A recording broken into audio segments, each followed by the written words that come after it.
Alabama and Houston lose on the same night. I got to start with Alabama. The number 1 overall seed lost in the NCAA tournament to San Diego State. How? Again, kind of like we thought it was going to be, right? Brandon Miller had to have an off night, and San Diego State had to kind of put him in a grinder, and they did. And, then it starts to get where there's pressure on you, right? It starts to build. Alabama had a chance to pull away there. They didn't. And give San Diego State credit because, again, Trammell was terrific when it mattered most. But, again, if Brandon Miller does 3 for 19, he can't do that. And Alabama couldn't make any shots. And we said that all year. If they have one of those nights, they can be exposed. They can be beaten. They also got tight. You could see it in them. But, of course, they're young. When San Diego State made that run, you could see it in them. And that's part of the value of experience. The other thing that I really took away from this game was the ability of Nathan Mensah to completely control the paint, right?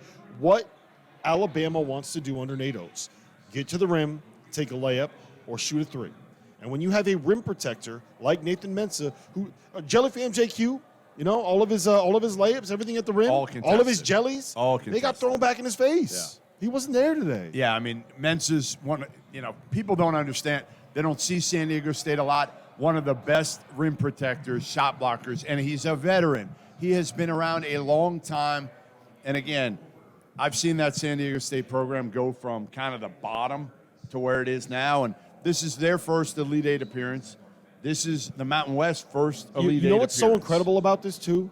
We have San Diego State upsetting the team that everybody thought was the favorite to win it all. And they did it with Matt Bradley, had 6 points. Yeah. And that, to me, is a reflection of what Brian Dutcher did in the offseason. He said, you know what, I can't rely on Matt Bradley to the point that if he doesn't have a good game, we're going to lose. They were I watched them last year in the Mountain West tournament. It was painful. So reliant. Painful. Well, they reliant. They couldn't score at all. And again, they're still always going to be based on their toughness, their defense. That's Dutcher. That's Steve Fisher. That's kind of what they built, honestly, even before Kawhi Leonard. But now they're a little bit more effective.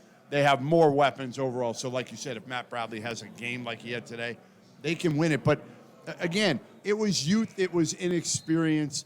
It was pressure. I think the pressure got to Alabama when it got tight. That's what happens with the number 1 seed. Pressure. We attack every topic on the show. Yeah. Pressure, not in the the casuals out there saying, "Oh, the distractions off the court got them in this game." That's not it. I think they got through that. I was worried about that for a while. I think they're through that. I think it was just their that was youth. Beyond that. Right. Well, what happened was they realized that San Diego State was making a run. Right. They realized oh shit, we might lose this, and we saw it happen with Purdue.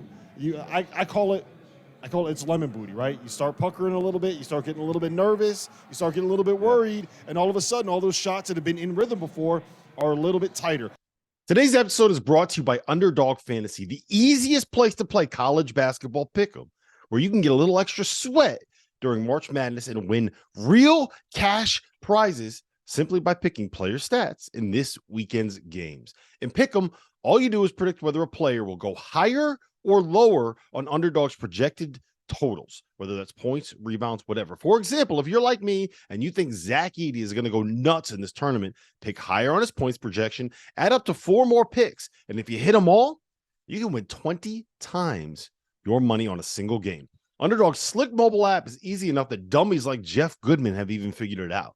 So go to UnderdogFantasy.com or download the app and use the code FIELD, F-I-E-L-D, and Underdog will match your deposit up to $100. Now is the time to get in on the madness. So remember, UnderdogFantasy.com, promo code FIELD. All of a sudden, that confidence you have is not there. It's basically like you when you're doing a tease. I mean, it's the same thing. No, my teases are great. You haven't been paying attention. This is like you being on saying that UConn is still who they were in January. What? No, I have not said that. I have not said that. I know. I've got the swagger back. I've been working with you all week. Right now. It's a good question. Actually, it's a great question. It might be UConn. I think it's UConn. Well, they got Gonzaga, though. That's the only reason why you would say it might not be, because they might have the toughest first-round matchup. I think for Elite Eight matchup. But I mean, I'm not talking about who you think is the team most likely to do it. I'm talking about if we walked over to Bet River Sportsbook that's what I'm asking you. They are the favorite. I have two UConn is the takes. favorite. Do we know that? Yes. We they know are the that favorite. already. Yes, UConn This is the is- favorite.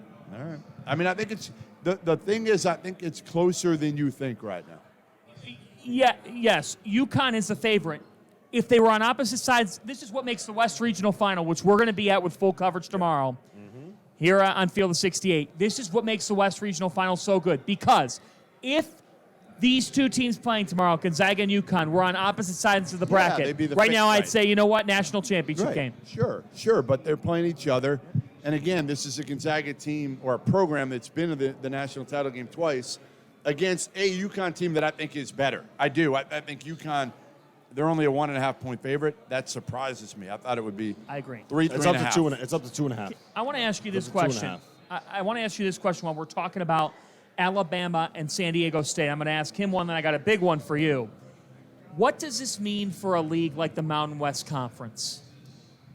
I mean, it's for a league that the last couple of years we've looked at as the overachievers, as the program and the conference that understands how to game the metrics, how to manipulate KenPom, how to manipulate the net, how to make themselves look better. I don't think it matters for the conference. Can I say that? I don't think it matters that No, much. I think it does. I don't. think it does. I don't. Why? Because the knock on them, the knock on narrative them. isn't going to change on the Mountain West. Yes, just because it will. They got We- to the Elite Eight. Yes, it I don't will. believe that. I don't believe that. they If they get didn't to the win a Final game. Four, it will. They didn't win a game. If they get to the Final Four, it changes.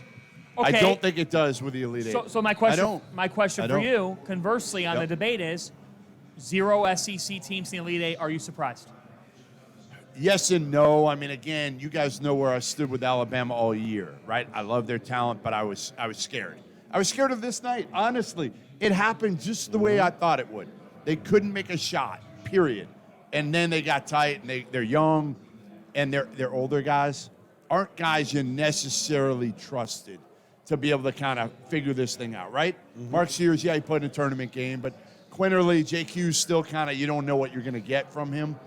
The rest of the SEC, no. I mean, again, Arkansas has been we were been a roller surprised they got coaster the way ride into the Sweet 16. Right. That was a bigger Kentucky's- surprise. Kentucky's been kind of a dumpster fire through 2/3 of the season, and then they kind of they got it going. A lot of, and this is what I said all year.